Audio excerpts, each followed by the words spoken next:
마태복음 9장 14절에서 17절의 말씀입니다.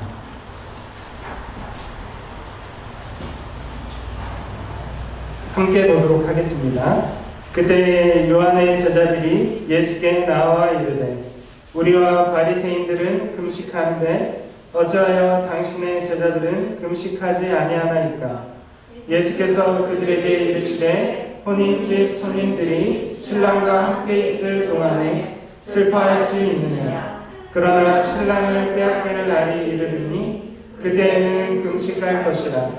생배 조각을 낡은 옷에 붙이는 자가 없나니 이는 비운 것이 그 옷을 당기와 헤어짐이 더하게 되며 새 포도주를 낡은 가죽 부대에 넣지 아니하나니 그렇게 하면 부대가 터져 포도주도 쏟아지고 부대도 버리게 됩니다.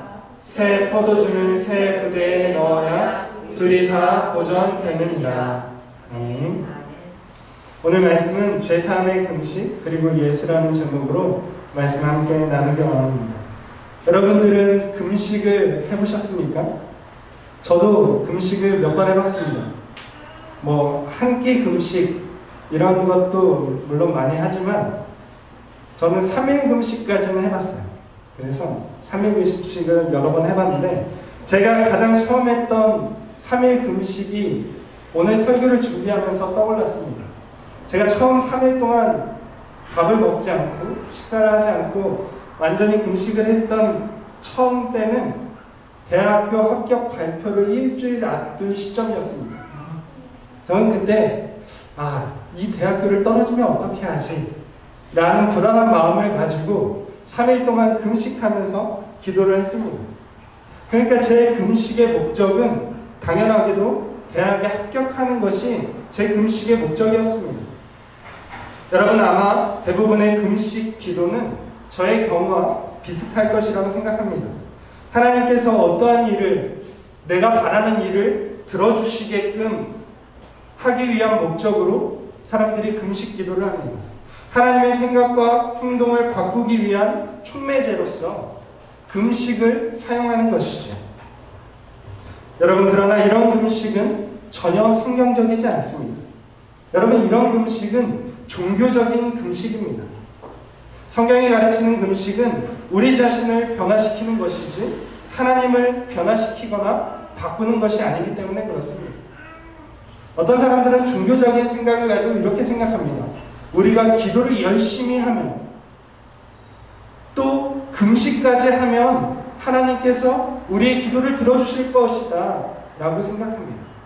그러나 여러분 그러한 생각은 전혀 성경적이지 않다는 것입니다. 오늘 본문을 통해서 성경적인 금식은 무엇이고 우리는 어떻게 금식에 참여해야 되는지를 살펴보도록 하겠습니다. 여러분 예수님 당시 유대인들은 금식에 있어서 매우 과시적인 모습이 드러났습니다. 그러니까 과시하기 위해서 유대인들은 금식을 했다라는 것입니다. 여러분 성경에서 본래 율법에 따르면 금식은 1년에 몇 번이나 할까요? 여러분 율법에 따르면 금식하는 날은 1년에 단 하루로 정해져 있었습니다. 그 하루가 언제입니까? 여러분 유대인들이 금식하는 하루는 대속죄일이라는 하루만 금식이 의무화되어 있었습니다. 대속죄일은 대제사장이 이스라엘 백성의 죄를 회개하기 위해서 성전의 지성소에 들어가는 날입니다. 지성소에 들어가서 분향하고 그 지성소에 피를 뿌리는 날이 대속죄일이었습니다. 이날은 모든 백성이 죄를 참회하는 마음으로 금식에 참여하는 날이었습니다. 그러니까 율법에 따르면 금식하는 날은 하루뿐이었다는 것이죠. 그런데 예수님 당시의 금식일은 훨씬 더 많았습니다. 율법이 정한 1년 중 하루가 아니라 당시의 종교 지도자들이었던 바리새인들은 금식을 경건의 표현으로 여겨서 매주 월요일과 목요일에도 금식을 했습니다. 일주일에 이틀을 금식을 했다는 것이죠. 여러분 그런데 이 목요일은 모세가 율법을 받으러 올라간 날이 목요일이었고 그럼 월요일은 무슨 날일까요? 모세가 율법을 받아가지고 내려온 날이 월요일이었습니다. 그런데 여러분, 모세가 율법을 받기 전에 40일 동안 금식하고 율법을 받았거든요. 그러니까 바리새인들은 자기를 모세와 동일시하는 것입니다. 모세가 40일 동안 금식해서 율법을 받아온 것처럼 우리도 모세의 그 율법을 존경하는 마음, 존중하는 마음을 가지고 우리도 모세가 율법을 받으러 올라간 목요일과 받고 내려온 월요일에 금식을 한다는 것입니다. 여러분, 이처럼 예수님 당시에 바리새인들은 자기가 이렇게 율법을 지킨다라는 것을 과시하기 위해서, 사람들에게 보여주기 위해서 일주일에 이틀을 금식했다라는 것입니다. 그뿐 아닙니다. 여러분, 사도행전 23장 14절에 보면 바울을 죽이기로 결탁한 자들이 있었습니다. 대제사장과 장로들 밑에 있는 사람들이 바울을 죽이기로 결탁을 해서 40여 명이 바울을 죽이기로 맹세를 합니다. 그런데 이 사람들이 맹세할 때 바울을 죽이기 전에는 먹지 않겠다라고 맹세를 합니다. 그러니까 여러분, 살인을 저지르는 일에까지 금식이 이용될 정도로 변질되어 있었다는 것이죠. 여러분, 오늘 본문을 보면 세례 요한의 제자들마저 바리새인들의 전통을 따라서 매주 금식했던 것처럼 보여집니다. 그리고 오늘 사건은 예수님께서 마태를 제자로 삼으시고 그의 집에서 식사하시던 날에 벌어진 일입니다. 여러분, 예수님께서 세리였던 사람들에게 죄인으로 손가락질 받던 마태를 예수님께서 제자로 부르셨습니다. 그것도 바리새인들은 용납할 수 없는데 그날이 마침 바리새인들이 금식하는 날이었다는 것이죠. 그런데 바리새인들이 따진 것이 아니라 요한의 제자들이 예수님을 찾아왔습니다. 바리새인들에게 어느 정도 물들어 있었기 때문에 요한의 제자들이 예수님을 발견해서 따져 물었습니다. 우리와 바리새인들은 금식하는데 어째서 당신의 제자들은 금식하지 않습니까? 직접적으로는 물어보지 않아요. 왜 당신은 금식하지 않습니까? 이렇게까지는 안 하고 왜 당신의 제자들은 금식하지 않습니까? 라고 물어보고 있는 것이죠. 여러분, 요한의 제자들조차 금식을 의무로 여기는 것처럼 보여집니다. 그렇죠? 왜 우리는 금식을 하는데 당신의 제자들은 금식하지 않습니까? 그러면서 금식의 의무를 예수님께서 그의 제자들과 함께 지켜주기를 바라고 있습니다. 바리새인들의 형식주의가 요한의 제자들에게까지 나타나고 있는 것입니다. 이에 대해서 예수님의 대답은 무엇입니까? 여러분, 금식에 대해서 예수님은 이렇게 간단하게 말씀하십니다. 지금은 금식할 때가 아니라고 말씀하십니다. 여러분, 당시의 문화에서 바리새인조차 금식하지 않는 때가 있었습니다. 일주일에 2번을 금식하던 바리새인들이 금식하지 않는 때가 있었습니다. 그때는 바로 혼인잔치에 참여할 때입니다. 여러분, 오늘날은 혼인잔치, 여러분, 우리가 결혼식이 끝나면 식사를 하잖아요. 한 끼 먹고 끝나잖아요. 예수님 당시의 문화에서 유대인들은 결혼잔치를 7일 동안 했습니다. 하루가 아니고 7일 동안 잔치를 했던 것이죠. 그렇기 때문에 이 7일 동안 혼인잔치에 참석하는 사람은 누가 7일 동안 혼인잔치에 참석할까요? 사실 손님은, 하객은 7일 동안 참석하진 않죠. 7일 동안 참석하는 사람은 정말 가까운 사람들이죠. 이 혼인잔치에 어쩌면 혼주와 같이 가까운 친구들, 친척들이 7일 동안 참석하게 되어 있었습니다. 그렇기 때문에 이렇게 혼인잔치에 참석하는, 7일 동안 참석하는 사람들은 바리새인이라 할지라도 금식을 하지 않았습니다. 금식이라는 것은 슬픔과 애곡의 표현인데 잔치와는 어울리지 않기 때문에 그렇습니다. 만일 남의 결혼식에서 그 자리에서까지 금식을 한다면 그것은 남의 잔치에 죄를 뿌리는 행위이죠. 그래서 혼인잔치에 참석하는 사람은 금식하지 않았다는 것입니다. 예수님은 바로 이 혼인잔치의 비유를 들어서 지금은 금식할 때가 아니라고 말씀하셨습니다. 여러분, 혼인잔치 비유는 예수님으로 말미암은 하나님의 나라를 가장 잘 설명해 주는 비유라고 할 수 있습니다. 여러분, 이 혼인잔치의 비유에서 혼인집은 무엇일까요?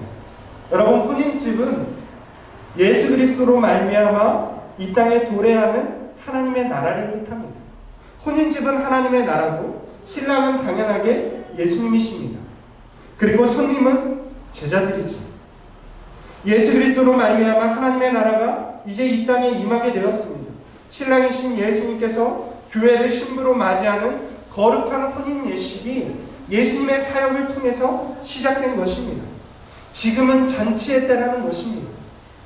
모든 백성이, 하나님의 백성이 하나님 나라의 잔치에 참여해야 되는 기간이라는 것입니다. 그렇기 때문에 이 잔치의 때에는 금식해서는 안 된다는 것입니다. 그리고 이 잔치에 참여하고 있는 예수님의 제자들에게는 금식의 의무에서 벗어나게 되었다라고 말씀하는 것입니다. 여러분, 그렇습니다. 이제 예수 그리스도로 말미암아 슬픔의 시대, 애국의 시대가 지나가고 기쁨의 시대인 복음의 시대가 열리는 것입니다. 여러분, 이 예수 그리스도께서 여신 기쁨의 시대는 일시적인 것이 아니라 영원한 참 기쁨의 시대가 열리는 것입니다. 그렇기 때문에 예수님은 내가 이 땅에 내려오고 구원의 사역을 시작한 이 시대는 금식의 시대가 아니라고 선언하고 있는 것입니다. 여러분, 어째서 그렇습니까? 어째서 예수 그리스도께서는 영원한 기쁨의 시대를 가져오는 것입니까? 여러분, 예수님은 바리새인의 금식뿐 아니라 모든 유대인들이 의무적으로 지켜야 했던 대속죄일의 금식마저 그치게 하시는 분입니다. 여러분, 대속죄일에 어째서 유대인들이 금식했습니까? 여러분, 대속죄일에 유대인들이 금식했던 이유는 그들의 죄를 사함받기 위해서 하나님 앞에서 금식했던 것입니다.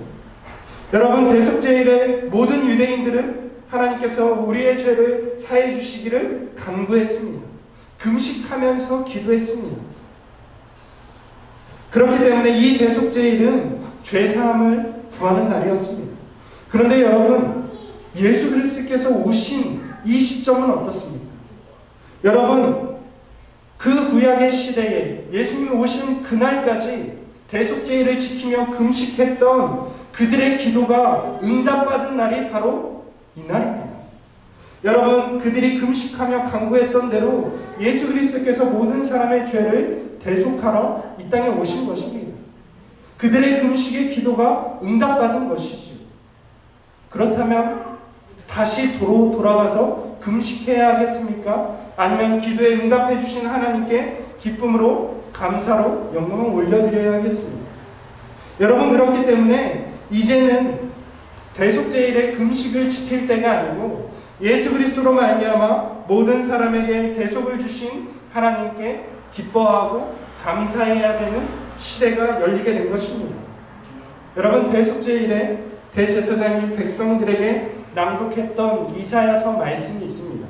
이사야 58장 6절 말씀을 낭독했는데 이렇게 되어 있습니다. 내가 기뻐하는 금식은 흉악의 결박을 풀어주어 멍에의 줄을 끌어주며 압제당하는 자를 자유하게 하며 모든 멍에를 꺾는 것이 아니겠느냐. 여러분, 대속죄일에 대제사장이 이렇게 백성들에게 성경 말씀을 낭독했던 것입니다. 진정한 금식은 무엇이냐? 죄에서 자유케 하는 것이다. 얽힌 모든 매인 것들, 멍에의 줄을 끌어주는 것, 압제당하는 자를 풀어주는 것이 진정한 금식이다라고 말씀하십니다. 예수 그리스도께서 진정한 금식을 이 땅에 이루시기 위해서, 성취하시기 위해서 오신 것이라는 뜻입니다. 여러분, 그렇습니다. 예수님은 이 땅에 오셔서 대속죄일의 금식을 완성하시는 분이십니다. 금식의 완성이 무엇입니까? 죄로 인해서 고통당하는 자들을 해방하는 것, 죄를 대속해 주는 것이 금식의 목적입니다. 예수께서 십자가에서 그것을 성취하신 것입니다. 그렇기 때문에 이제 더 이상 대속죄일의 금식조차도 사라지고 이제는 율법의 저편으로 넘어가야 하는 것입니다. 예수 그리스도의 십자가를 통하여서 죄사함을 받는 새로운 시대가 열렸기 때문에 그렇습니다. 구약의 시대는 대속죄일의 금식을 통해서 죄를 사함받는 시대라면 예수 그리스도께서 이 땅에 오신 이제는 예수 그리스도의 십자가를 통해서 죄를 용서받는 시대가 열렸기 때문에 그렇습니다.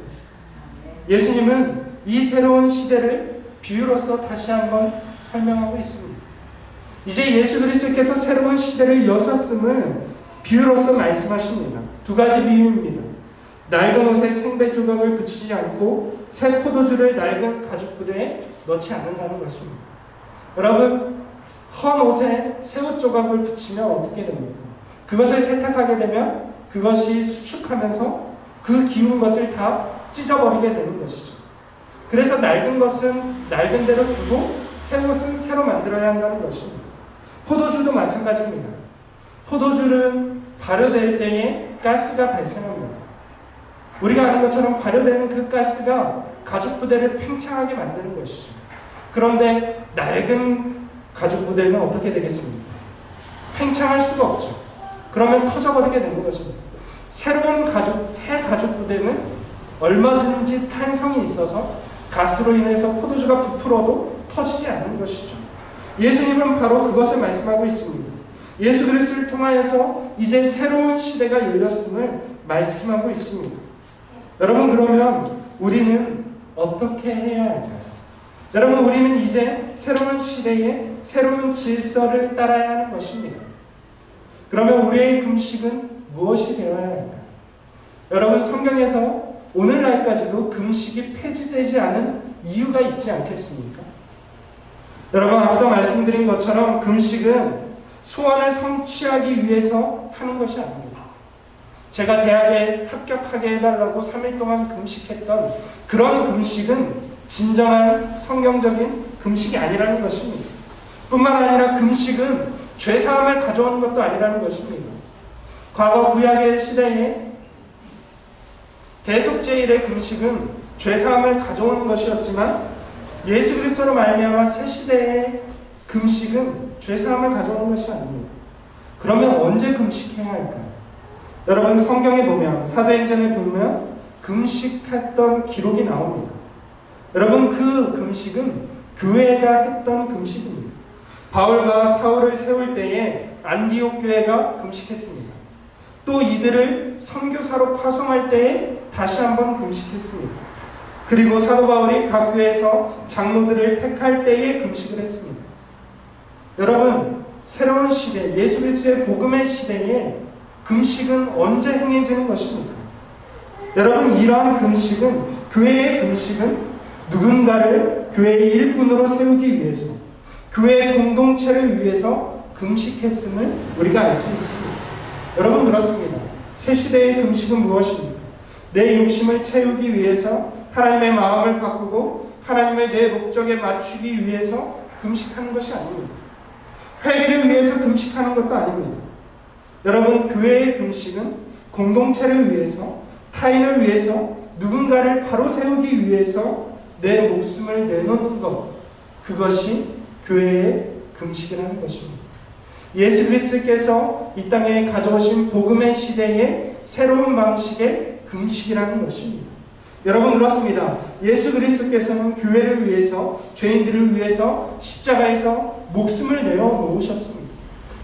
다른 사람들을 위해서, 교회 공동체를 위해서 예수께서는 목숨을 내어 놓으셨습니다. 여러분, 우리의 금식이 바로 그러한 금식이 되어야 합니다.